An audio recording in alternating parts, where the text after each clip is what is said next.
আমি কৌশিক, আপনারা দেখছেন ডিফ্যাক্টো স্টোরি। আজকে যে বিষয় নিয়ে কথা বলবো সেটা হচ্ছে second world war. Second world war যে যুদ্ধটা হয়েছিল সেটা হচ্ছে পৃথিবীর বড় যুদ্ধ বলে আমরা জানি। এই ব্যাপারটা আমাদের কাছে অনেক জানা একটা বিষয়, এবং যে ব্যাপারটা নিয়ে আমি আজকে কথা বলতে চাইছি সেটা হচ্ছে অজানা বিষয়। যে ব্যাপারটা আমরা অনেকেই জানি না, সে ভয়ঙ্কর রূপ সে সম্বন্ধে আমাদের কাছে অনেকেরই অজানা। তো আজকের ডিফ্যাক্টো স্টোরিতে আমি যে ব্যাপারটা বলবো অনেকটা গল্পের মতো।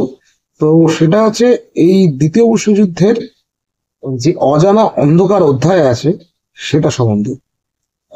সেটাই আজকে আপনাদেরকে বলবো, শুনুন, ভালো লাগবে। এবং যদি আমার বলাতে কোনো রকম ভুল থাকে তাহলে অবশ্যই কমেন্ট করে জানাবেন। যদি কোনো তথ্যতে আমার মনে হয় যে ঠিক নয়, সেটাও অবশ্যই আপনারা আমাকে জানাবেন।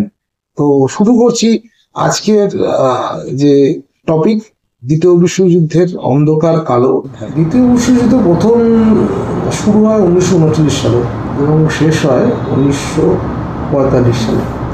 তো 1945-এর যে অ্যালাইড ফোর্স জার্মানি অ্যাটাক করেছিল তাদেরকে নিয়ে ঘিরেই এই পুরো ঘটনাটা। প্রথমে অ্যালাইড ফোর্সে যারা যারা ছিল তাদের মধ্যে ছিল ইউএস, ছিল ফ্রান্স আর ব্রিটেন।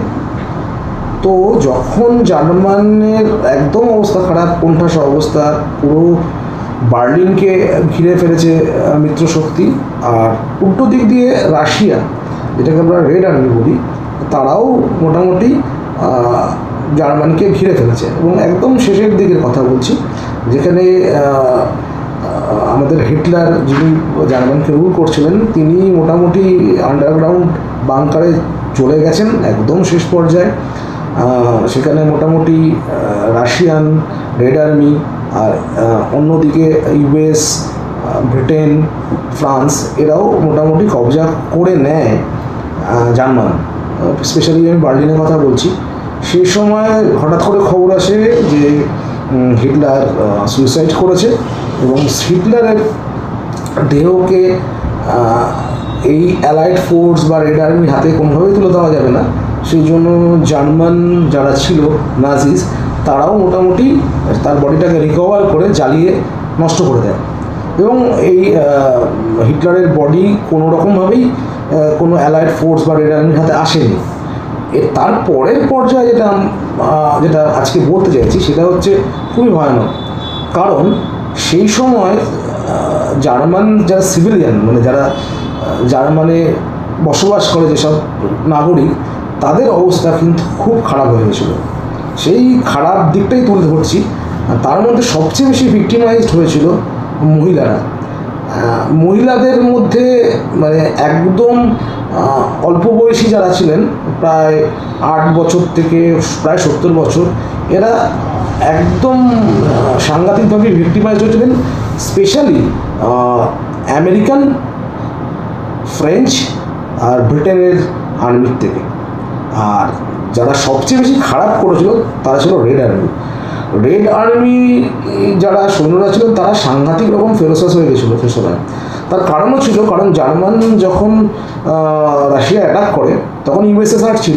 সেই সময় জার্মান সেনারা রাশিয়ান সৈন্যদের তো মেরেই ছিল, সে তো ছেড়ে দিন, তাছাড়াও প্রচুর সিভিলিয়ান, রাশিয়ান সিভিলিয়ান বা ইউএসএসআরের যারা নাগরিক ছিল তাদেরকেও গণহত্যা করেছিল, এবং প্রচুর পরিমাণে ধর্ষণ হয়েছিল। সেই রাগ একটা রেড আর্মির উপর ছিল, এবং দেখা যায় যে রেড আর্মি যারা মারা গেছিলেন তার সংখ্যাও সবচেয়ে বেশি ছিল। যদি আপনি পরিসংখ্যান দেখেন তাহলে সবচেয়ে বেশি রাশিয়ান যারা সৈন্য বা রেড আর্মি, তাদের সৈন্যরা মারা গেছিল। তো সেই জন্য রাশিয়ান সৈন্যদের একটা রাগ বরাবরই জার্মান নাজিদের উপর ছিল, জার্মান সেনাদের উপর ছিল। সেই রাগটাই পুরোপুরি একদম জার্মান নাগরিক যারা ছিল তাদের উপর চলে আসে। এক গণহত্যা, গণরেপ হয়েছিল, এবং কোনো বয়স বিচার করা হয়নি। এবং সবচেয়ে বেশি রেপ যারা যে দেশ করে সেটা হচ্ছে রেড আর্মি, রাশিয়ান। তারপর যারা আসে এই তালিকায়, তার মধ্যে আসে হচ্ছে ইউএস বা আমেরিকান সোলজার্স। তারাও কোনো রকমভাবে পিছিয়ে ছিল না। যত রকমভাবে অত্যাচার করা, সেই অত্যাচার তো করাই হয়েছিল, এবং তারা কোনো কিছু বাদ দেয়নি, ঠিক আছে, সেটা সবচেয়ে বেশি মর্মান্তিক। আর যদি তারপরে কোনো দেশ থাকে, সেই দেশ হচ্ছে ফ্রেঞ্চ। তথ্য অনুসারে ব্রিটেন কম্পারেটিভলি কম এই অ্যাগ্রেশন দেখিয়েছিল, স্পেশালি আমি মহিলাদের উপর কথা বলছি। মানে এমনও রিপোর্ট আছে যে বলা হয় যে সেই সময়কার মহিলাদের বিভিন্ন রকম রোগ হয়েছিল, এবং অ্যাবর্শন রেট এত বেশি ছিল যে তাতেও আন্ডার পারফর্মিং অ্যাবর্শন, মানে যে গুণগত মান দিয়ে অ্যাবর্শন করা দরকার সেই গুণগত মানেও সেই অ্যাবর্শন করা হয়নি, তাতেও প্রচুর মহিলার মৃত্যু হয়েছিল। এটা সাংঘাতিক একটা বিষয়। এবং বলা হয় যে পৃথিবীতে এইভাবে এত ধর্ষণ হয়নি, যেটা সেকেন্ড ওয়ার্ল্ড ওয়ার হয়েছিল। এবং অনেক অবৈধ বাচ্চা জন্মগ্রহণ করেছিল, তাদেরও পিতৃপরিচয় তারা পায়নি, এবং তারা সোসাইটিতে বা সমাজে ঠিকঠাক জায়গা পায়নি। তারা দলে দলে থাকতো, তারা ভিক্ষা করে বেড়াতো, চুরি করতো, মানে একটা ভয়ানক পরিস্থিতি। কিন্তু এই চারটি দেশের মজা দেখা হচ্ছে এরা কিন্তু এদের কোনো রকমই কোনো দয়া মায়া দেখায়নি। হ্যাঁ, সেটা হতে পারে জার্মানরাও মানে অন্য দেশদেরও দয়া মায়া দেখায়নি, তার রিফ্লেকশন অনুযায়ী তারাও দয়া মায়া দেখায়নি। কিন্তু আপনি বলুন যে সাধারণ নাগরিক তো এর জন্য দায়ী নয়।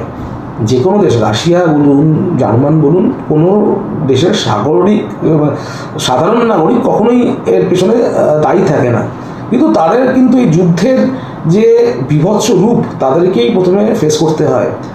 এবার যুদ্ধের যখন জার্মান সারেন্ডার করে দেয়, তারপরে কিন্তু একটা মজার জিনিস শুরু হয়। সেটা হচ্ছে জার্মানকে মোটামুটি 4 ভাগে ভাগ করে নেয় এই 4টি দেশ, ঠিক আছে। 4 ভাগে কিভাবে ভাগ করে, তারা কোন জায়গাটা তাদের নিজেদের কন্ট্রোলে রাখবে। রাশিয়া একদিকে, ফ্রেঞ্চ একদিকে, আমেরিকা একদিকে, ব্রিটেন একদিকে। তারা নিজেদের টেরিটরিতে তারা ঢুকে পড়ে নিজস্ব সুবিধা মতো জায়গায়, এবং জার্মানকে পুরো কন্ট্রোল করা শুরু করে। এবং তাদের মধ্যে নিজেদের মধ্যেও কিন্তু একটা সময় পর দেখা গেছে তাদের মধ্যেও রাজনৈতিকভাবে দ্বন্দ্ব শুরু হয়। তারপর ভাগ হয় জার্মান দুটো ভাগে, একটা ওয়েস্ট জার্মান, একটা ইস্ট জার্মান। এবং পরে আরও যখন সময় যায় তখন কিন্তু আবার ইস্ট অ্যান্ড ওয়েস্ট জার্মানি এক হয়ে যায়। তখন কিন্তু জার্মান আবার নতুন করে নিজেদের কান্ট্রি দেশ তাদেরকে আবার ইস্ট অ্যান্ড ওয়েস্ট জার্মানি মিশে একটা জার্মান দেশ তৈরি হয়। তো এটা গেল মোদ্দা কথা। কিন্তু এই যে ভয়ানক রূপ, এই ভয়ানক রূপে যে মানুষ, সাধারণ মানুষ যেভাবে ক্ষতিগ্রস্ত হয়েছিল, সেটা কিন্তু মানে কি বলবো, সেটা মানে বিভৎস একটা রূপ। যেটা মানে আমি একটা জিনিসই ভাবি যে সেই সময়ের লোকেরা, জার্মান নাগরিক বা রাশিয়ান যারাই বা ইউএসএসআর যারা ছিল, তারা কীভাবে তাদের দিনগুলো কাটিয়েছিল। ওরকম একটা রাজনৈতিক ইনস্টেবিলিটি প্লাস যুদ্ধের প্রকোপ, বার্লিন শহরকে তো লিটারালি পুরো বম্বিং করে, রেড করে উড়িয়ে দেওয়া হয়েছিল। খালি মানে জার্মানের অনেক অংশই এয়ার রেড হয়ে যে সিটিগুলো ছিল বা টাউনগুলো ছিল সেগুলো তো গুড়িয়ে দেওয়া হয়। একটা সময় বার্লিনকে তো বলা হতো যে পুরো ধ্বংসাবশেষের শহর, এরকম অবস্থা হয়ে গেছিলো। কিছুই তারা রাখেনি। এবং তারপরেও প্রচুর পরিমাণে লুট হয়েছে, প্রচুর জিনিস আমেরিকান, ফ্রেঞ্চ অ্যান্ড ব্রিটেনেরা লুট করে নিয়ে গেছে, ওই দিক দিয়ে রাশিয়াও লুট করে নিয়ে গেছে। আমি আপনাদের পরিসংখ্যান দিচ্ছি, এই ভয়াবহ রূপ পরিসংখ্যান আপনাদের যখন আমি দেব তখন নিশ্চয়ই বুঝতে পারবেন যে সত্যি কতখানি ভয়ানক এই পরিস্থিতি ছিল। সত্যি আমরা খুব মানে সৌভাগ্য আমাদের যে আমরা সেই সময় জন্মগ্রহণ করিনি, তাহলে আমাদেরও হয়তো এইসব দেখতে হতো। হ্যাঁ, তার সঙ্গে আমাদের ভারতেরও কিন্তু একটা বড় কোলাটেরাল ড্যামেজ হয়েছিল ভারতের। সেটা হয়েছিল সেই তৎকালীন যে ব্রিটেনের যে প্রেসিডেন্ট ছিলেন, প্রাইম মিনিস্টার প্রেসিডেন্টই ছিলেন চার্চিল, উইনস্টন চার্চিল। তিনি তো একটা এমন কাজ করেছেন যেটা বলা হয় যে সবচেয়ে বড় জেনোসাইড, যেটা হচ্ছে বাংলার মন্বন্তর, সেটা তো 1945-এই হয় এবং তাতে প্রায় 30 লক্ষ বাঙালি অনাহারে মরে যায়। তো এটা বলতে পারেন কোলাটারাল ড্যামেজ একটা যুদ্ধের, কারণ পুরোটাই আমাদের পশ্চিমবাংলায় যে চাষ হতো, যে শস্য হতো, সেটা পুরোটাই ব্রিটেনে নিয়ে যাওয়া হয়েছিল সেকেন্ড ওয়ার্ল্ড ওয়ারকে ওখানকার লোকদের সাপোর্ট দেওয়ার জন্য। এখানে 30 লক্ষ লোক অনাহারে মরে যায় এবং তার কোনো রকমভাবে যে অনুশোচনা আজ পর্যন্ত কিন্তু ব্রিটেন করেনি এবং বলেওনি, ঠিক আছে। এবং সেই জন্য উইনস্টন চার্চিলের একটা মিক্সড একটা পার্সোনালিটি আমরা দেখতে পাই ইতিহাসে, যে সেখানে কেউ তাকে বলে খুব ভালো ডিক্টেটর, কেউ বলে যে একদম ব্রুটাল ডিক্টেটর। তো যদি আপনি হিস্ট্রি দেখেন বা হিস্ট্রি আপনারা নিশ্চয়ই জানেন, তাতে আমি দেখেছি যে আমার যেটা ধারণা, এটা একান্তই ব্যক্তিগত ধারণা, যে চার্চিল বলুন, স্টালিন বলুন, হিটলার বলুন, এরা সবাই কিন্তু একই রকম। এদের কিন্তু এরা কিন্তু সাধারণ মানুষের কথা ভাবেনি, এরা কিন্তু সবাই নিজেদের দেশের কথা ভেবেছে, নিজের পজিশনের কথা ভেবেছে। আমি পরিসংখ্যান দিচ্ছি আপনাদের, আমি বলছি যে কীভাবে এটা করা হয়েছিল এবং কত মহিলা অত্যাচারিত হয়েছিল, সেটা যখন শুনবেন তখন আপনাদের কাছে আরও ভয়ানক লাগবে পুরো চিত্রটা।